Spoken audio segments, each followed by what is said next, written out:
And that was probably some of the most I've ever progressed in my life. I want to be stronger on land so that I don't have to put out 100% effort to get the same result in the water.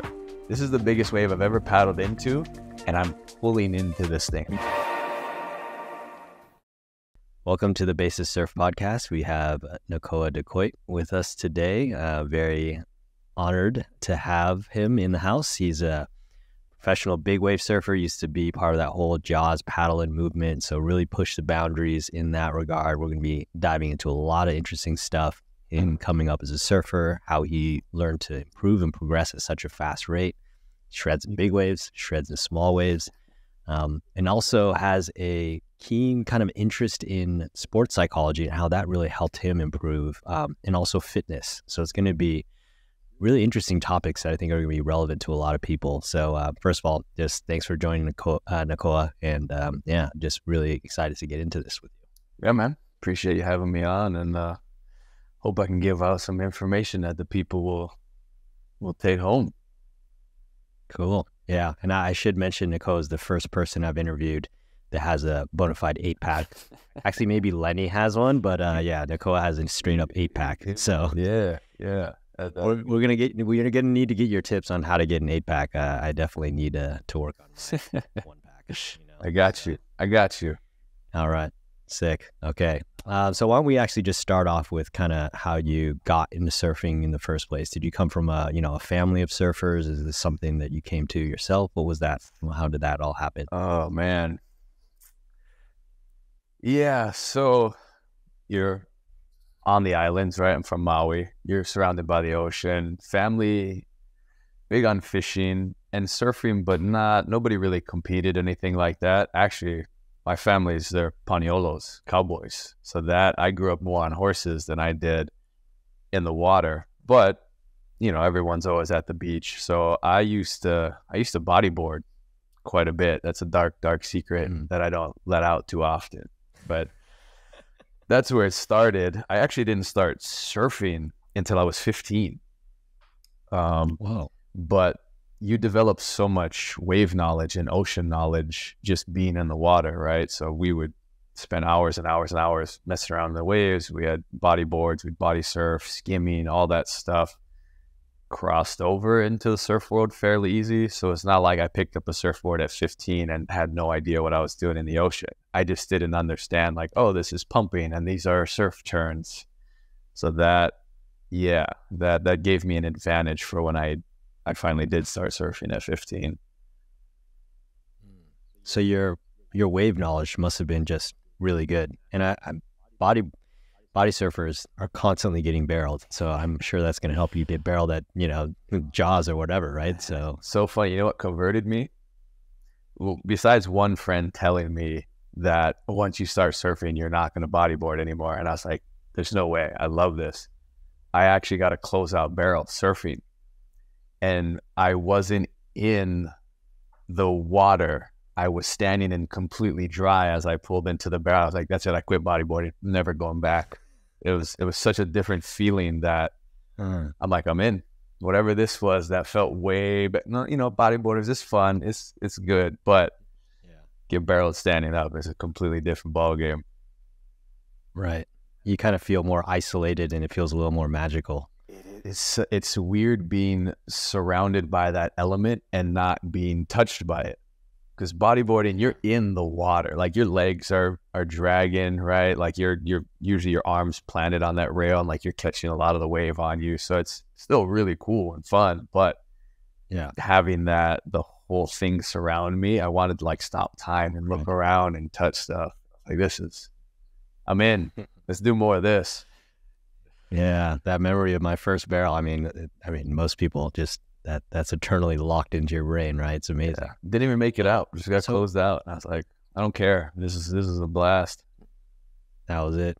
So switching over at 15 then, I'm assuming you started surfing more, and then you're trying to figure it out, and you're comparing yourself to other 15-year-old surfers. Like, what was that like? Yeah.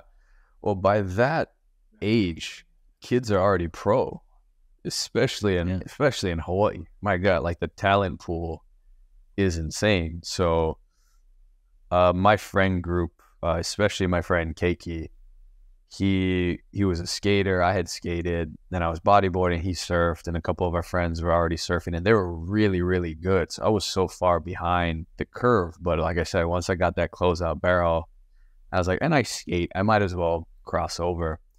Seeing how good they were, I was like, man, I have no idea what I'm doing. I'm trying to like.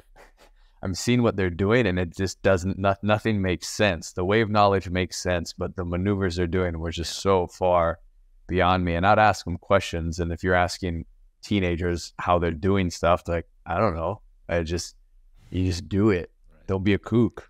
Yeah. Okay, yeah. Thanks. Yeah. And so I started, I guess one of the gifts that I had at a pretty young age is the ability to break down mechanics. I started to see like, oh, when he's doing this, I feel like his weight's in a different spot when he does this cutback or this carve. I feel like I'm always so front foot heavy, and I'm messing up. And a lot of it came from seeing footage too. Luckily, we had a couple of surf movies lying around, and you would watch it and then try and do it. But if you weren't filming, you had no idea if you're doing it right or wrong. But I started to break down the mechanics of things and slowly figure it out. But yeah, it was good to have such a good group of surfers, because you're just I was constantly the worst one in the group. I was always chasing everybody. And because I started so late, like I said, they're getting paid. Everyone was free boards and getting clothing and traveling around the world. And I'm like, I like surfing. It did help push quite a bit to want to get better really quickly. Yeah. But did that kind of give you this underdog mentality when you're going into it, where you're like, wow, I'm behind, but I'm going to just do anything it takes to get caught up? Like, come at me. I was like, I'm the baby in the family too. So there's always this, you're the smallest, the slowest, the weakest, whatever it was. But I always used that to chase people. And then getting into the surf world and being so far behind, I was like, they don't know, but I'm coming for them. Like, I wasn't like verbally, they're my friends, right? And they would do some crazy turn or get barreled. I'm like, that was sick. Like, I would also like to do that. But I had this fight in me that's like, not only am I going to be as good as them, I want to be better than them. I want to be better than everybody. It's a little ego driven for sure, especially when I was like really starting to get competitive with it. But I needed that, and I didn't learn how to harness it very well at a younger age, but I loved always having people to chase and to catch up to. That was something in me that forced me into so many areas to progress. I was like, I want to go. You just had that drive, and that drive was, I mean, really, it's just almost everything when it comes to sports. Who's going to put the time in? Who's going to put the effort in? Get the reps in? And all that. So yeah, because I loved it. Yeah. So yeah, if I didn't love surfing, I wouldn't have been able to put in the time and the effort. So I loved it, and I saw how good people were at it. My friends were at it, and I was just like, I love this so much. I want to be as good as them. I want to be better than them. It really drove me quite a bit. Do you ever remember like hitting any plateaus where, or maybe what did your progression feel like? It might be kind of hard to remember all that, but was there this time where you're like progressing rapidly, you hit a plateau and then you broke through it, anything like that? Oh yeah, for sure. I'd say in the beginning, even in the gym world, you call it like newbie gains, right? Because everything you do for the first time is a step up from where you were the day before. So the first cutback, the first like snap, the first little floater, I've gotten better. I've done a new trick. So you feel all of this progression. And what absolutely broke my heart was the first time we filmed and I saw footage. I thought I was Andy Irons. I thought I was the guy just ripping. In my mind, it felt like I was doing stuff, and I saw footage. And I was like, oh my God, I might have one of the worst styles I've ever seen. And that turn did nothing. Like, there was no spray, there was no flow, there was no speed. But in my mind, because my body twisted this way, I thought I just slammed the lip and did a huge turn. So yeah, plateaued. I probably plateaued around like year 2 or 3. I kind of noticed that I was trying new things and I couldn't learn them. Like I picked up some of the basics fairly easily, and then I actually, Isaac, who you just had on, I watched him start to work with one of the guys, Matt Kinoshita, and he started getting really good. And I'm all, what are they doing that I'm not? Like, I feel like I'm surfing every day, but they're doing stuff that I'm stuck. Wherever I'm at, I'm stuck. I'm not getting that much better. And I tried to pick Isaac's brain. I'm like, what you guys, like, what's the secret? What are you guys doing? He's like, oh, Matt's really good at breaking down fundamentals and basics. I'm like, yeah, but that's not an air reverse. And he's like, yeah, do a bottom turn. I'm like, I know how to do a bottom turn. He's like, do a better bottom turn. So yeah, definitely dealt with plateaus, and multiple plateaus too. I think you reach a level and you stagnate. Sometimes you go back a little bit before you go back up again. But yeah, multiple plateaus throughout the whole career.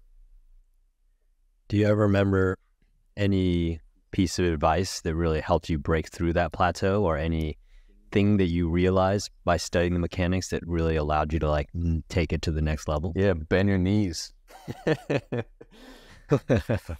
There are a few things I do remember.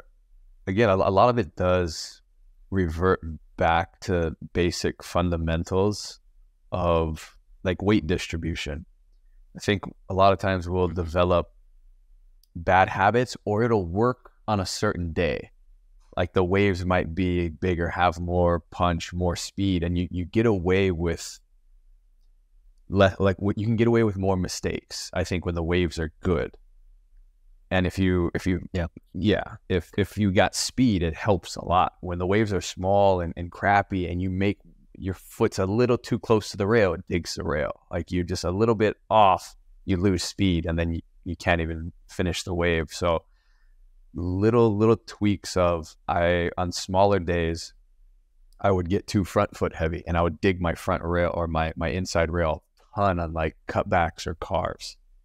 And I wasn't pushing off of my back foot.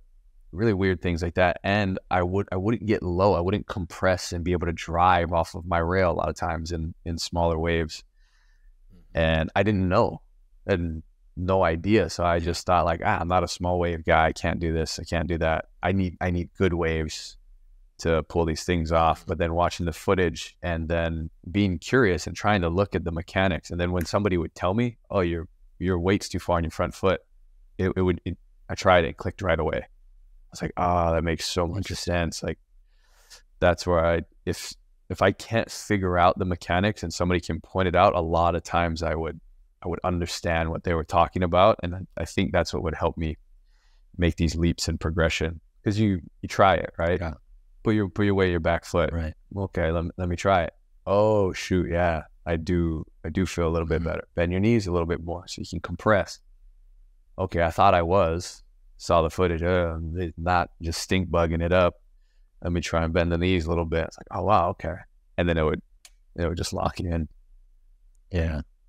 Well, that process, that iteration where you like identify a mistake, you try to fix it, but then you really need to see if you properly fixed it. And then you just keep on that continual fine tuning is like the key, huh? Yeah. And you definitely can shred in small waves now. I mean, I saw you there in like a waist high wave. So it seems like you got over that issue. Yeah, it repetition. But honestly, filming, in my opinion, filming is the best thing you can do in action sports. I mean, I feel like in most sports, but we start to develop a feel for something that we think is the right mechanics or the right technique.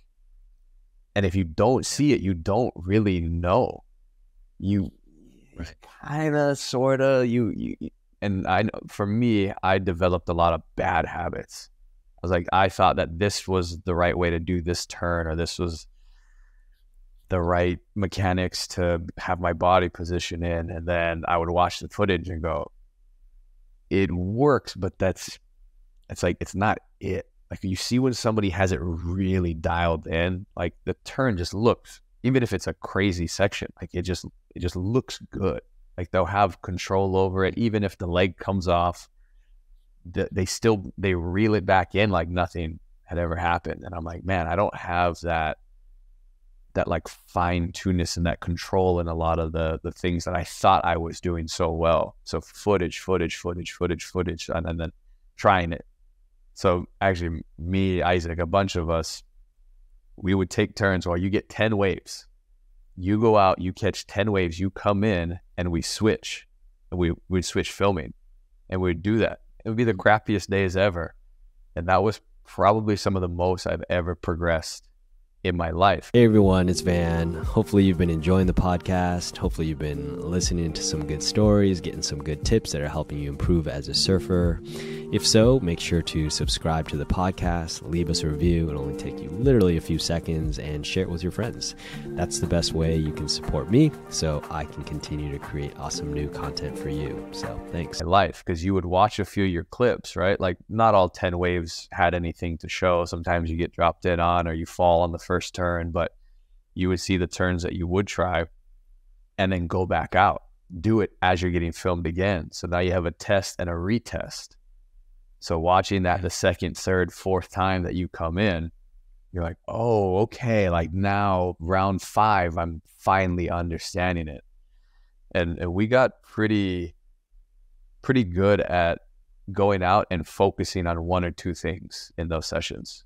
We had our free surf sessions and whatever, and we also had days where we're like, you're only going to work on this one maneuver. If the wave doesn't offer it to you, who cares? Then that's all you're focusing on, whatever it is. And I actually coached kids for a while, and I would do the same thing with them. I was like, if I see you do anything else besides this one cutback, you're doing push-ups. But yeah, it helped progress so much because you need those reps, and surfing is so difficult to get reps in. You don't spend enough time actually on the wave.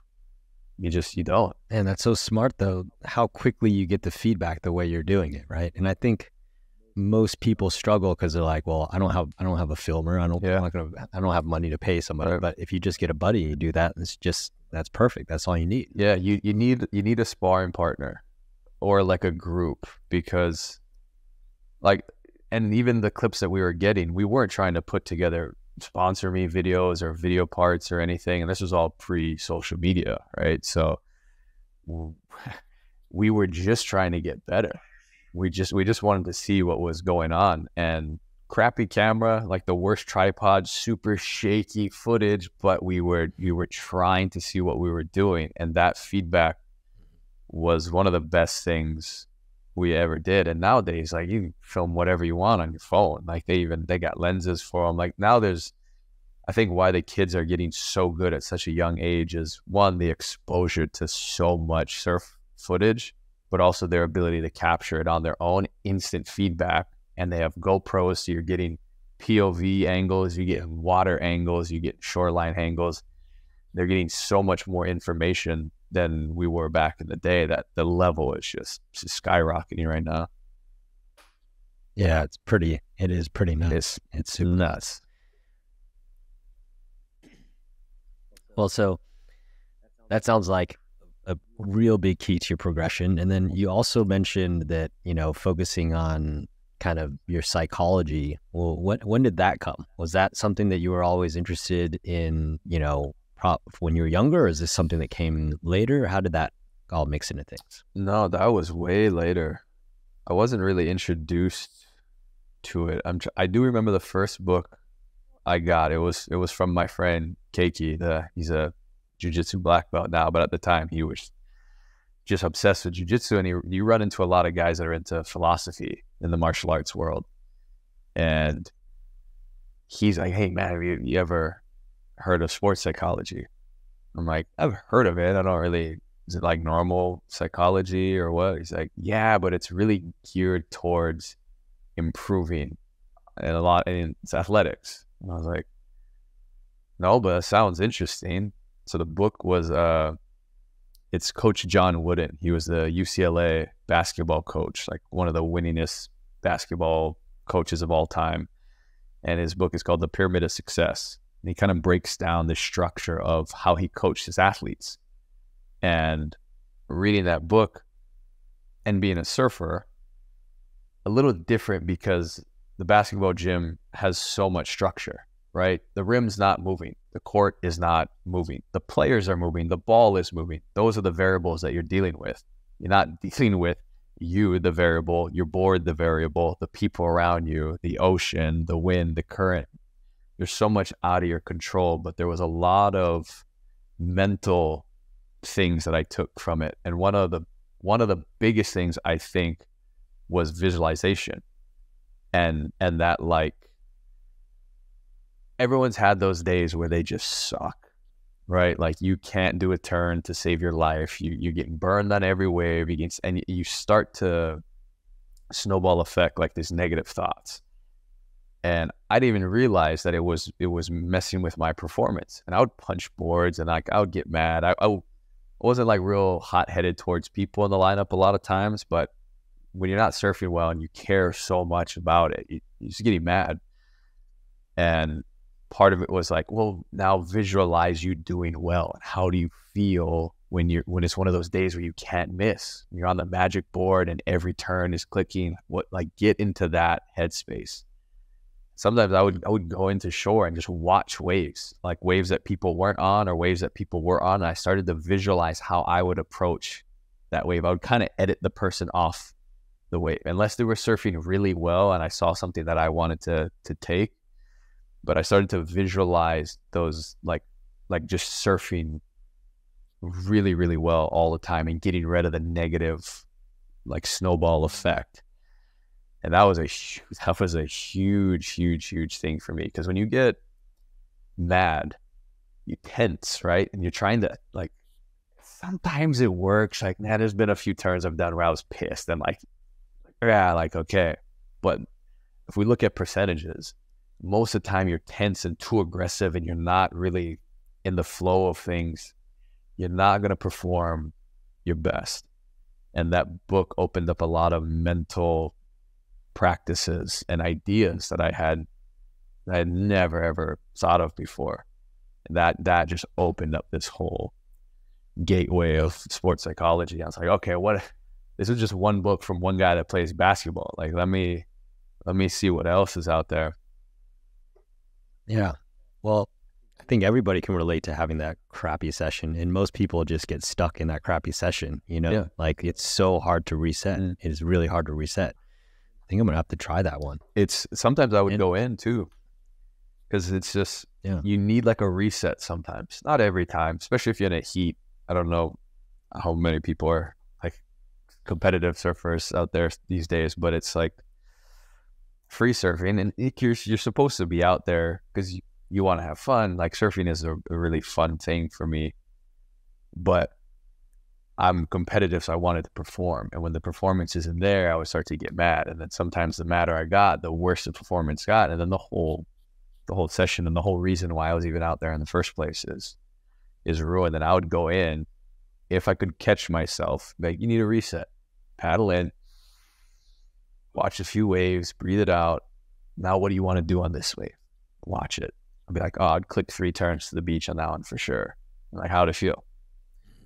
That felt pretty good. I was like, all right, next wave.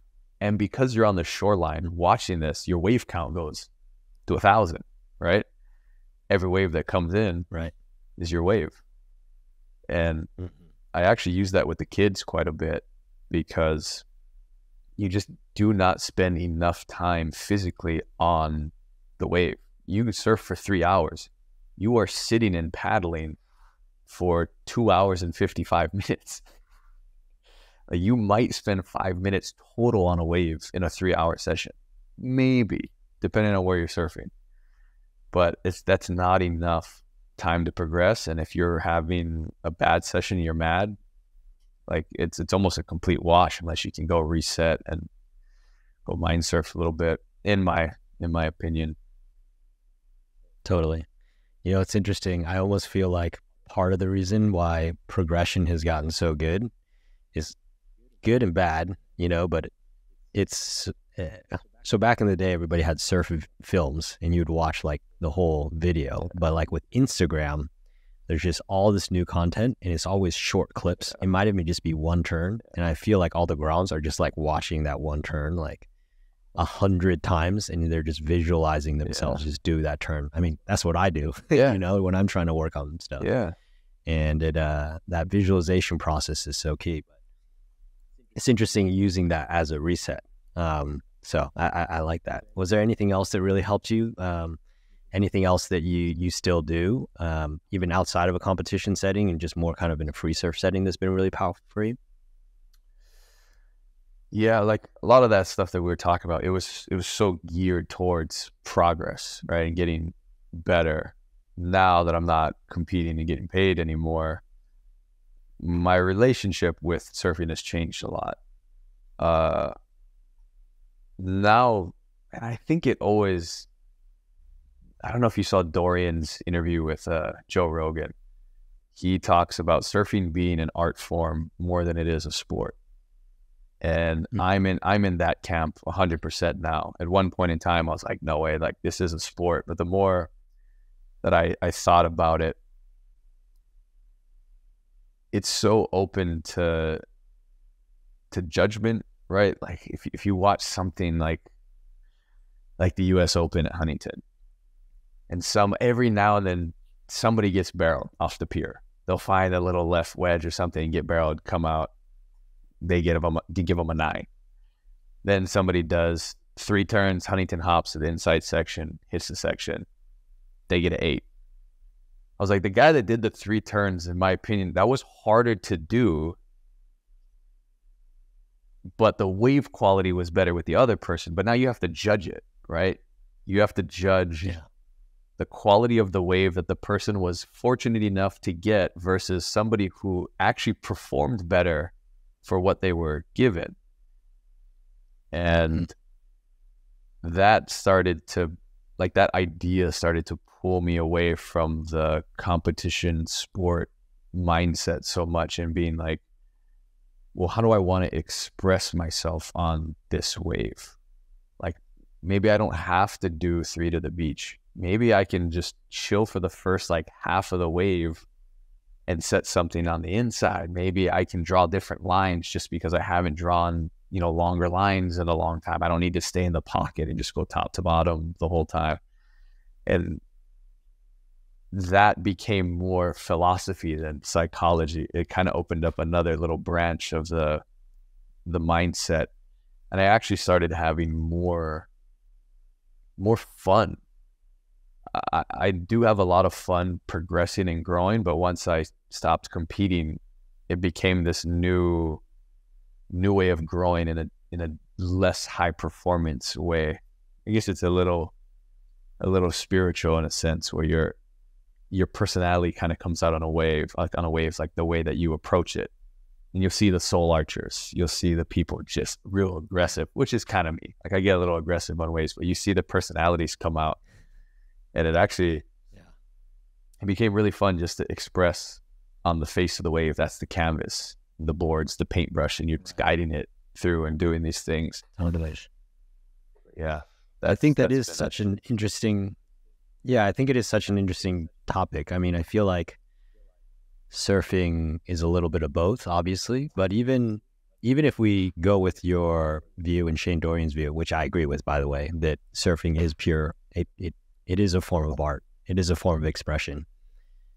When you think about the greatest artists, they always start with the fundamentals, right? Even if you look at Vincent van Gogh, like he probably started doing hyper-realistic painting.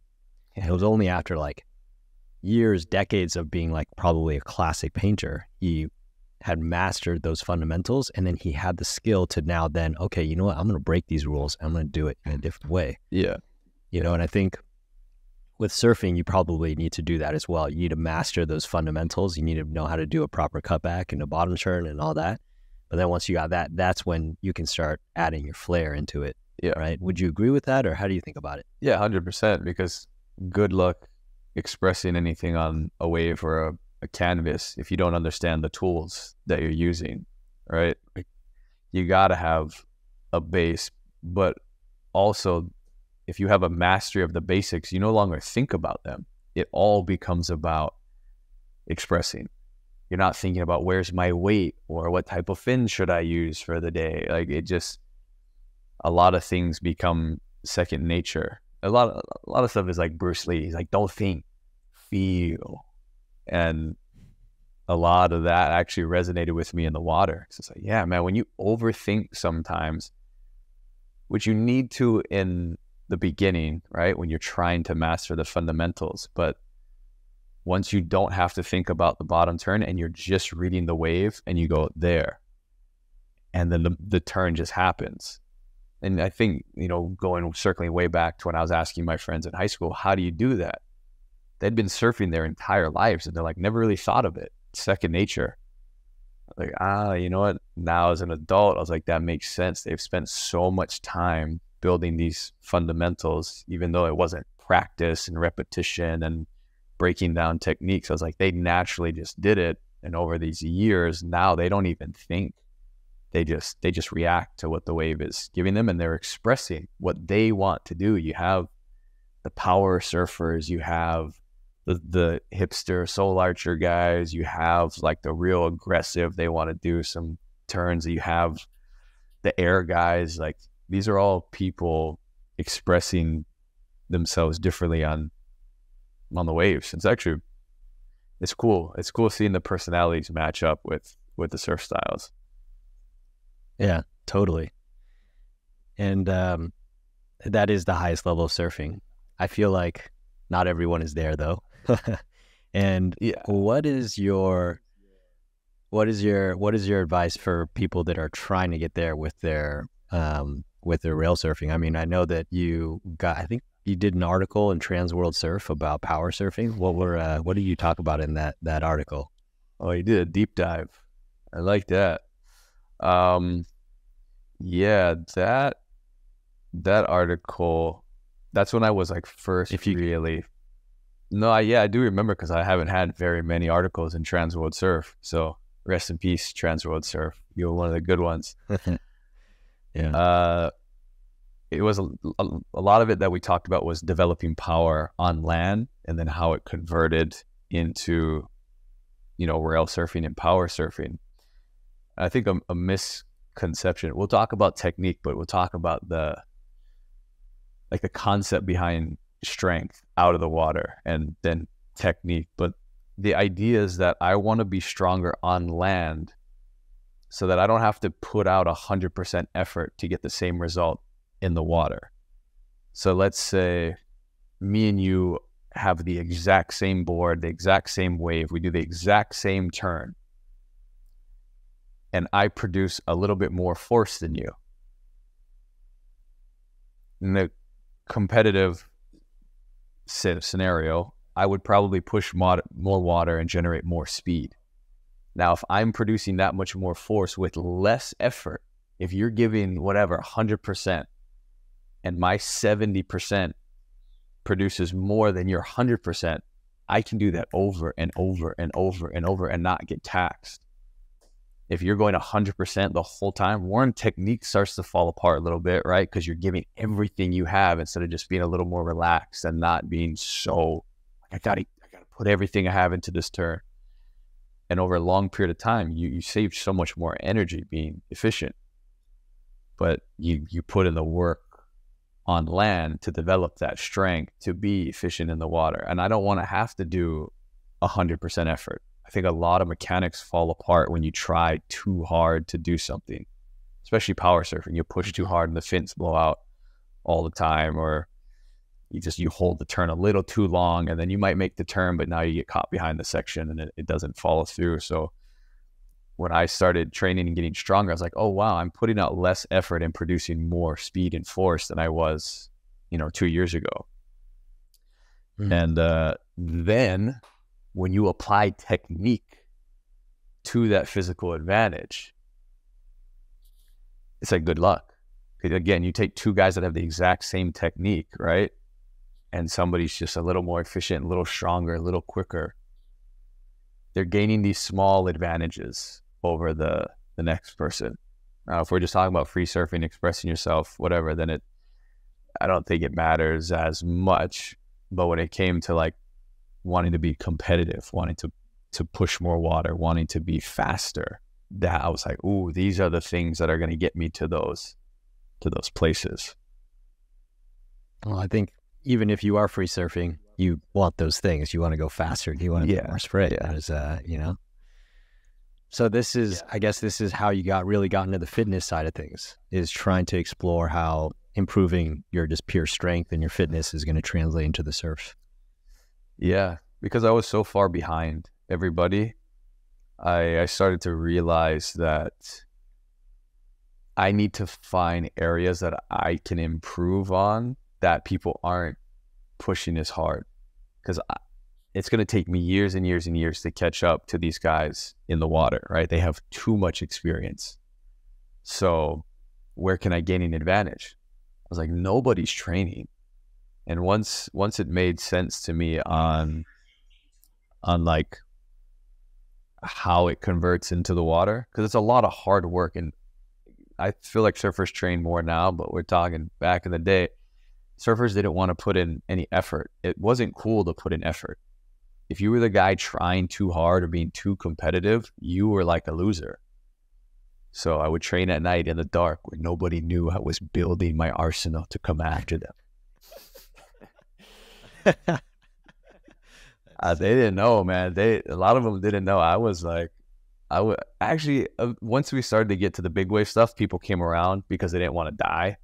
But when it was just small wave and competitive stuff, I was one of the only guys really pushing hard in the fitness world, because I was like, I need some advantage somewhere. So if I can out paddle them, if we're trying to get wave counts up, right, and I don't get tired, and I can surf for 4 hours instead of 3 hours, or 4 hours instead of 3.5 hours. It's like those extra 30 minutes over 10 years will give me a small advantage. And so I was like, then fitness is one of the ways that's going to get me to gain those inches, to catch up, because I'm so far behind. I want to catch up. So not only putting massive— That's so interesting. Yeah, it was water time and gym time, which most people just wanted the water time. Right. I think what's so interesting, the way I'm hearing you talk, which makes a lot of sense, is your time horizon is so long. You're talking about, I'm going to gain 30 minutes every session, but over 10 years. And over that time period, I'm going to just surpass everybody. Yeah. And I don't think most people think on that level of time frame, but it's impressive, because I think that's how the greatest people really are going to be the best, right? Yeah, that came from the sports psychology stuff. Yeah, it was, you will usually overestimate what you're capable of doing in a year and underestimate what you're capable of doing in 10 years. And when I heard that, again, these are all like, you get quotes and you get these ideas, and these certain things resonate with people really well. And it was things like that really clicked and went, okay, I know I'm not going to catch any of these pro surfers in the next year. That's impossible. Yeah. But when I say, what about 10 years? I'm like, whoa, who could stop me in 10 years? Like, you know how much work I can put in 10 years? If I can gain an inch on these guys every day for the next 10 years, I'll be right there with them in 10 years.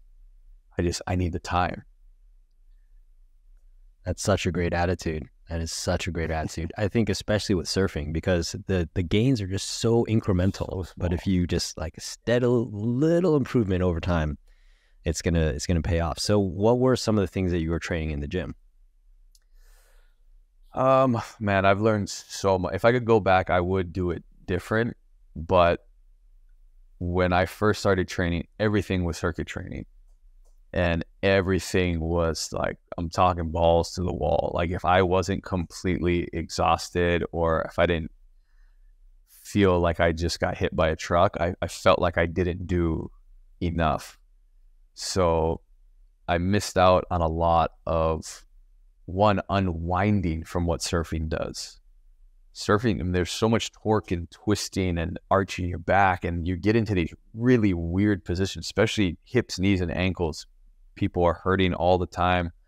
I think you had talked about developing some shoulder problems from just, it's such a repetitive motion, right? You're not really doing the opposite. You never paddle for a wave doing a backstroke, but it's a good idea to unwind what you've wound up.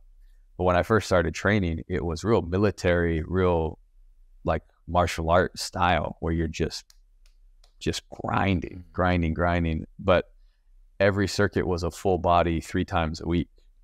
It was, you were doing arms, shoulders, like pushing sleds. We were like, thankfully enough, shout out again, Big Mike, he had a gym in his garage, and he would just invite us over, and he was pretty knowledgeable. So he had all these toys, and like we weren't at, a 24-hour fitness, or we weren't at some global gym just trying to work in between bodybuilders. We had like our own setup with all functional training stuff.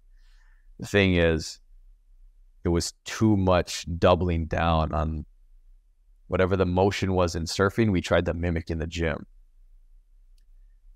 I think there's a time and a place for that, but you also have to unwind a lot of the winding up that surfing does, and then build strength and mobility and stuff on top of that. Because I work with a posture therapist now, and he's like, all right, so you got this V8 engine on you, right? Car runs great. You got good fuel in it. Fantastic. But the alignment's off on your front tire. He's like, you can go a couple thousand miles, but eventually that tire is going to wear out. And then you can replace the tire. Except you're a human being, it's a lot harder to replace a joint and a muscle or ligament that just gets worn out. He's like, but if that alignment is straight, you'll get a lot more use out of that. And he's like, and then you can hammer away, do all this stuff, but he's like, make sure you're lined up. And it wasn't just yoga and chiropractic work. He's like, you really got to make sure that the muscles have been trained to hold these straight positions. But I didn't know that in the beginning. I was like, let's go. Let's just kill myself in the gym. Right. Like what? Yeah, it was a lot of just circuit. Oh, it was weights, cardio, it was everything you could think of, almost CrossFit-esque without the sport aspect of it. You were literally like, here, you're going to do 1 minute of barbell curls, and you're going to do 1 minute on the rower, then you're going to run 100 meters back and forth for a minute, then you're going to do push-ups for a minute, then you're going to do pull-ups for a minute, and everything was, you're kind of going to failure because the rounds just never stop. That would be one circuit, and you would do that 6, 8, 10 times. And by the last round, you're doing 1 pull-up, 2 push-ups, half a barbell curl. You're walking up and down. You're just not stopping. But if I could go back, I would restructure a little differently. But that taught me some mental toughness, if anything. The biggest benefit of that was you're going to put in all this hard work on land that when I got into the water, it was easy, right? Train hard, win easy. So what would you recommend for the everyday surfer? They're trying to improve. They're trying to get good. Maybe not as crazy, as intense of a program as you were doing when you're just balls to the wall trying to be the best surfer ever. But, how would you prioritize things, and what would you suggest? Yeah, depending on their goals, it's kind of hard to answer, right? Because an everyday surfer that wants to, and like when I was trying to be better than everybody, that would just help me get better, even though the idea was so big, right? Like I want to be pro, I want to be on the tour, I want to be the best. That just forced me that no matter where I wasn't stopping, because I was never going to get there, but I was also just driven to get up to that place. If they're someone that's surfing every day, even if they're not trying to be a pro surfer or whatever, for the fitness stuff, I would say I gotta go with, you should look into some posture therapy stuff for sure to do a lot of the unwinding. I work with this guy, Vinny Crispino. He's on Instagram. It's called The Pain Academy. He does a lot of really good stuff. He has tons of free content, but he also has online stuff that people can check out. But if you are someone who doesn't have any injuries and you feel pretty lined up for surfing, get your legs and your core like dialed in for sure.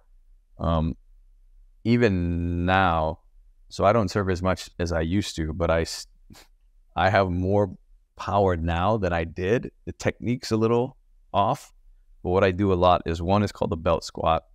You no longer decompress your back by putting a barbell on your spine.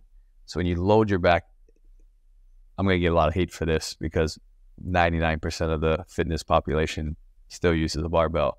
But again, for surfers, you don't need to carry hundreds of pounds on your shoulders, right? Like you might get some G forces from a big wave, but it's not compressing your spine the way that a barbell is. So a belt squat actually decompresses your spine. It kind of looks like a dip belt. Some gyms will have it where the weight is centered right underneath you, and you're basically doing air squats, but you can add hundreds of pounds of weight to it. I do a modified one because the gym I'm at doesn't have it, where I use a landmine plate, put a barbell in it, and then I put a little dip belt on the other end. I have some stuff on my Instagram that doesn't give you the technique on how to do it, but you can see what the setup looks like. That and the trap bar deadlift is huge because it involves your entire body for strength, and you're learning how to drive force from the ground, right? So if you're coming off those bottom turns to drive up.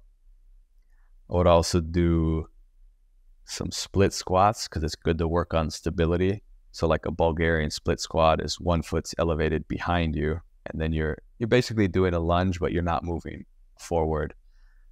Those are really good for stability. Plus, you're getting used to putting weight on one foot and then the other foot. And surfing is a lot of shifting that weight from foot to foot. And I would throw some side lunges in there too, because if you do a deep side lunge, it looks exactly like a turn.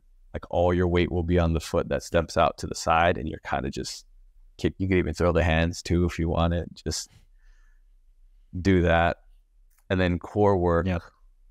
Core work for sure, but there's a difference between having abs and like a strong core. I hybrid both because I'm in Hollywood now and like the aesthetics matter, but having a strong core with stuff like, especially with surf stuff, I do a lot of it's an oblique twist, but I love the landmine plate. So it'll be a barbell and you'll end up going side to side. I like that more than like a Mason twist or a Russian twist where people sit on the ground and do twists that way.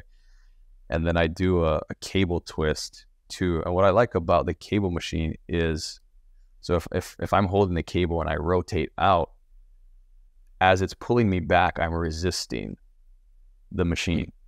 So in a sense, I just did a backside turn and a frontside turn. A backside turn and a frontside turn. I'm not just drilling one side. It really does balance out pretty well. And you can go goofy and regular with it, right? Like you'll switch stance, and that's a really good core workout. A lot of people will do planks and stuff, but I'm like, you don't really need a plank for surfing, in my opinion. Like you're never in that position. We used to do tons of planks with like all the surf fitness DVDs I bought in the book. They're like, you need planks. Like, when do I ever plank in the water? Never. Yeah. Isometrics, time and a place for them, sure. But I'm going to get in trouble. Some people are going to disagree with me heavily. But again, this is my personal experience for training for the last 13 years. And I was a surfer before I was a trainer. So I geared the training for what I had already had experience with, not the opposite. I think a lot of trainers that picked up surfing later, they have a different relationship with how I'm not saying that they're wrong. I'm just saying I don't know if they have the depth of understanding of the feel for certain things that I do. Right. Someone like, I don't know if you know Kahea Hart. He's a surfer turned trainer. I think he's got a lot of good stuff too. But for the everyday surfer, get your legs stronger, work on your balance with some like single leg stuff, get your core strong with some rotational stuff. And the rotational stuff also helps counterbalance, because you're either goofy or you're regular, and you're going to be overdeveloped on one side from being that way. So the balancing it out rotationally is really good for longevity, not just creating power. Yeah, I was going to say that. And what about a surfer that, maybe because there's weekend warriors out there, they got 9 to 5s, they can't surf every day. You mentioned paddling. How important is paddling? Man, paddling is one of those things that I have done so many cardio exercises to try and mimic paddling. Nothing really does it like paddling. It's such a unique thing, right? I taught surf lessons for maybe 7 years back on Maui, and I had one athlete that wasn't completely exhausted, at least upper body wise, after the lesson, and she was an Olympic kayaker. I mean, we had Peyton Manning. I had like D1 track athletes and football players, and we had Olympic swimmers. But the thing is, the swimmers, they're used to generating so much with their legs, and when you're on the board, you're kicking, but it's this turnover that's so different because you're trapped in that position. The swimmers really can get more efficient positions. It's just different muscles. Like, they were pretty close. Yeah. But if you want to work on the cardio aspect of it, I love battling ropes. Like, you get those big ropes where people are just that hitting the heavy bag, like a lot of upper body cardiovascular stuff. And then if you are the weekend warrior, you're going to hate me. After you catch a wave, paddle out as fast as you can and then take your breaks. If you're a weekend warrior, your wave count's probably not going to be that high anyway. But I would do this even when I was in full blown like training camp for competitions. I would catch a wave and just book it out as fast as I could to develop that cardiovascular like burst, because you're bursting into the wave and then you're surfing it, and then people usually relax, take their time back out. And I was like, well, I might sit out there for the next 10 to 20 minutes anyway. That's more than enough time to recover from any cardio exercise. So I would just sprint out. Every wave I caught, I would just sprint back out. And it's going to ruin your session a little bit because you're going to be not having as much of a relaxing time. But if you're trying to develop the paddle strength and the cardio that comes with it, you do it long enough and you stop getting tired. Like, there's one point I could just out paddle. There's guys that were still faster paddlers than me, but I would out paddle them over time. It's like, if we're surfing for 2 or 3 hours, oh man, they were Michael Phelps getting inside position on me and catching waves for the first hour. Hour 2 and 3, I'm beating them now because I had the endurance to maintain it. It's not a heat. Yeah. Heats aren't that long, but if you're competing through a whole weekend of surfing, you might want that. Or if it's firing and you don't want to go in, like, having your shoulders burn out when it's all time is one of the worst feelings ever. You're like, I want to catch more waves, but you didn't spend the off season prepping those shoulders to be able to handle the good days. So, like, use the crappy days to stay in that top shape. And then when it's firing, you can stay out for your 3-4 hours and you don't have to go in because you're tired. Yeah. Well, so in terms of order though, for people, what people should focus on, would you say paddling is number one and then core and then legs, or, how would you rank them? If you're a weekend warrior, it's just because I don't think their wave count is quite as high as the people that are going every day and like really progressing and pushing. So if you're the weekend warrior, I would say like what's the goal, right? Like, you want to go catch some waves and not be completely exhausted. And maybe you want to have a little more pep in your step, a little, like, pump a little quicker. When you do a turn, like I'm saying, be more efficient with that. You wouldn't have to go too crazy. You could train like 2 times a week where you could have, hey, I'm just going to do a leg and core day where I focus on building a little bit of strength. And then I could take a day or 2 off and then do an upper body, like mild strength, and finish with some cardio. And then if I'm surfing Saturday, Sunday, really thinking about, okay, the waves aren't good. Let's get this fitness high. I'm just going to sprint out, huff and puff for the next 2 or 3 minutes. And the first couple of weekends that you do that, you're going to be more tired than you were. And then like we're saying, it adds up over time, 2-3 months down the line, 6 months, a year down the line. And then the hurricane swell hits and you're just top notch and you can surf all weekend, get your wave count up to 20, 30 waves a session, that's when it's going to pay off. Hell yeah. That's great advice. All right. I got a couple more questions and then I think we'll call it because we're getting towards the end. But yeah, you, and it's been such a pleasure chatting with you here, but I want to know more about, well, tell me the story. Tell me what that wave was where you got nominated for the XXL award.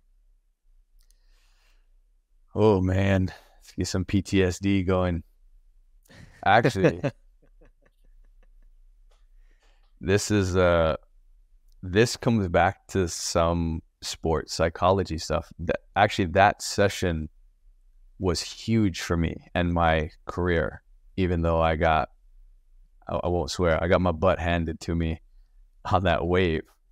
So what had happened was before the WSL had a big wave event out at Piahi, Red Bull wanted to put on an event. And at that time, it was real early in the paddle scene. It had only been maybe 2 or 3 years since people were like really pushing it out there. And we had our crew, right? It was like me and Albee, we paddled it for the first time together, but we had, Isaac came with us. Our friend Keiki came one time with us. Jeff Raleigh, there, Greg Long would come over, Mark Healy, Ian Walsh. Kai Lenny was there, but he was still doing stand-up. He hadn't even crossed over to the prone yet. And there's Billy Kemper. There was all the guys that are still owning it at the top level right now. But I didn't get invited into the event. I was an alternate. And half the guys that had gotten invited had never paddled the wave.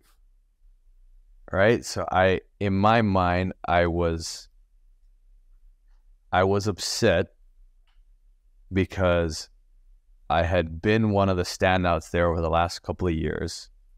As far as we know, or it's actually documented, me and Albee were some of the first guys to paddle in on the right. There were some Brazilian guys we knew that are nuts, like Marcio, rest in peace, but Danilo and Yuri, they would surf the left, all goofy footers. Or like, these guys are crazy. And we're like, why don't they go right? Like, all the rights, that west bowl is too fast, it's too gnarly.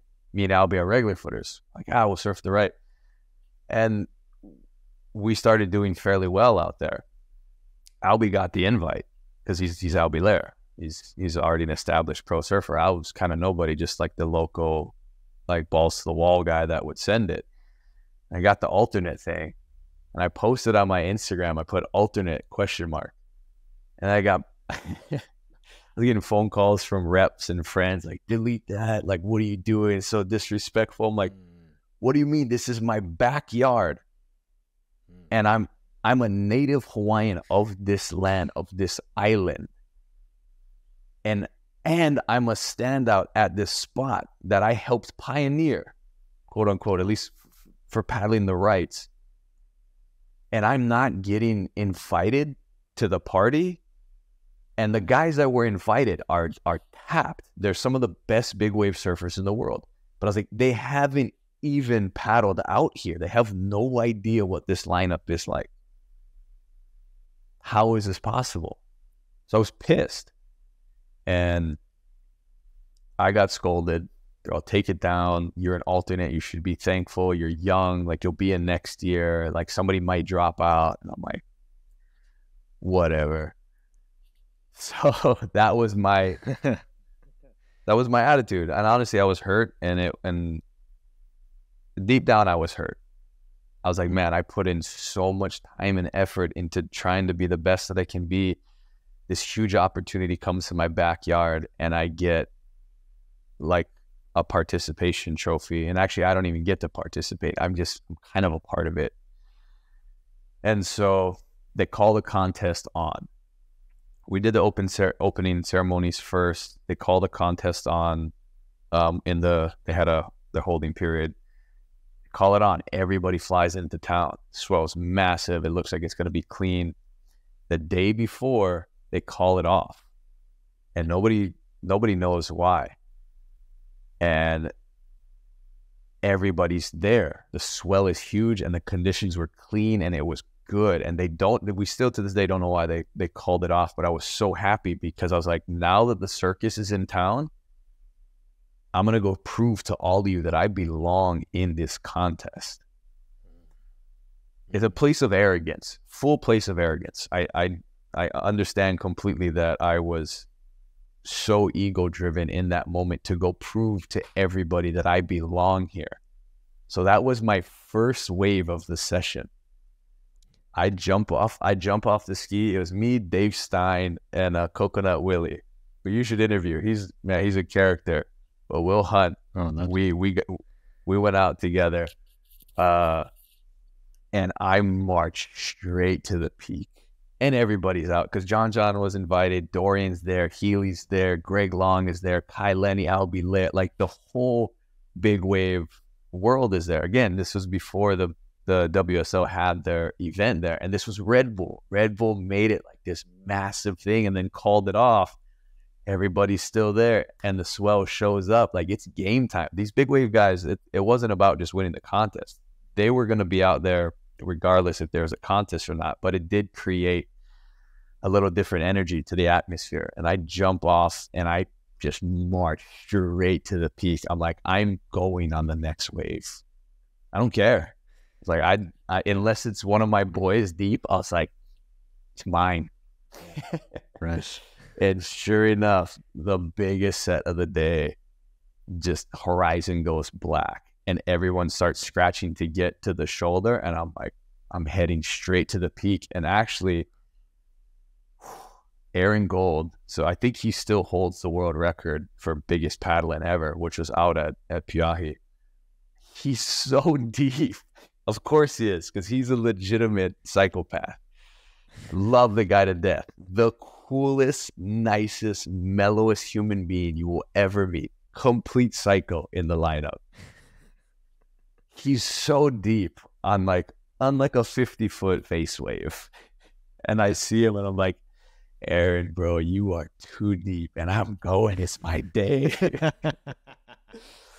So I just whip this thing. I'm like halfway up the face and I whip it and I look where he is. I was like, he's not making it. Thank God he did it because it would have been even worse. But he gets detonated. Ooh, and I'm just like, here we go.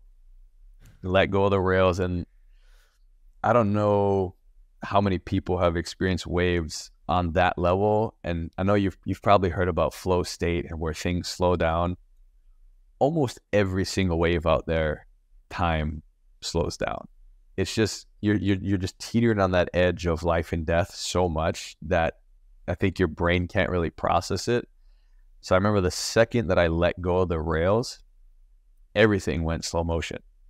Still to this day, I remember everything. There's a boil. There's a couple of boils on the West Bowl, but I saw the boil like shift and there's a little clear spot on the boil as I'm like pushing off my rails. I'm like, oh, weird. I'm controlling time right now. And as soon as I get to my feet, my eyes glance up, but my body's still going straight. And I'm just watching this thing stack. And I'm still in the headspace of like, this is the biggest wave I've ever paddled into. And I'm pulling into this thing. I don't care what it does. I'm like, I'm making my mark today.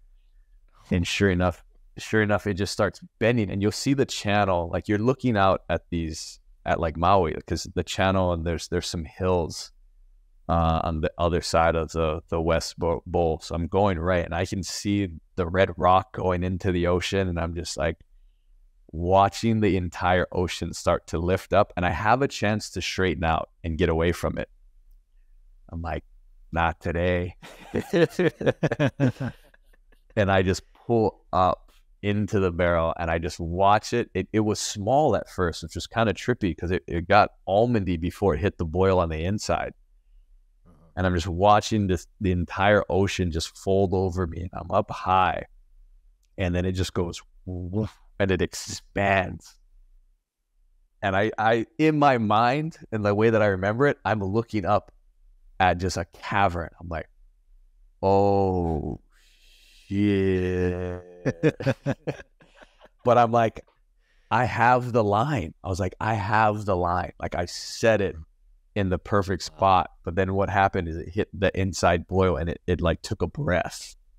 And when it expanded, my fin started to give out and my board starts sliding. And now I'm turned and I'm looking at the shed, like the wave in front of me instead of out of the barrel. And I'm all, my board goes and I remember sliding on my back and looking up at this thing. And my board was 10-4 at the time.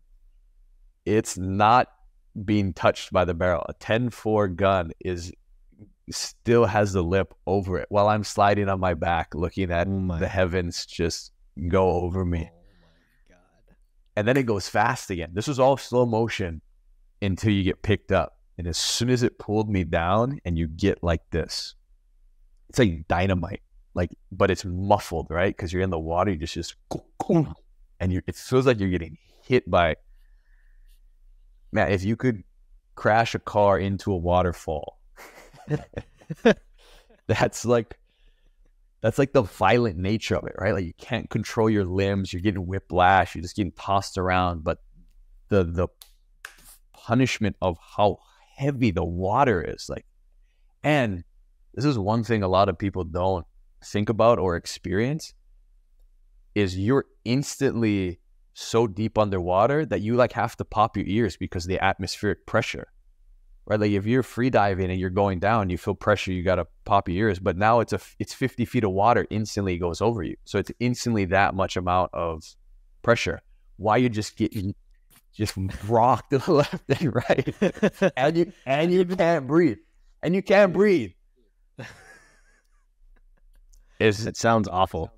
It's big wave surfing is such a love-hate relationship, and thankfully that one, it was super aggressive in the beginning, but you get Garrett McNamara called it this. He calls it the hand of God, where sometimes so much force hits underneath, I don't know if it made it all the way down to the reef, but the energy has to come back up.